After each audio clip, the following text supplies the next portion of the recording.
We needs S8 jaw and 2.0 mm cutter to create key head.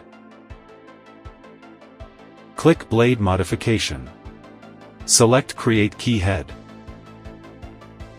After enter the modules, we can see default value here which can be used for some flip keys, but you can modify the value based on your needs.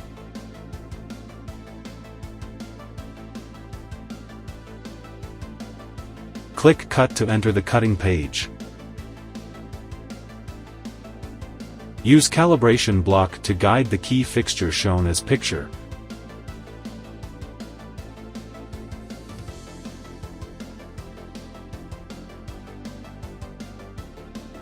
Then remove calibration block once the key is fixed well. Click Cut to start cutting.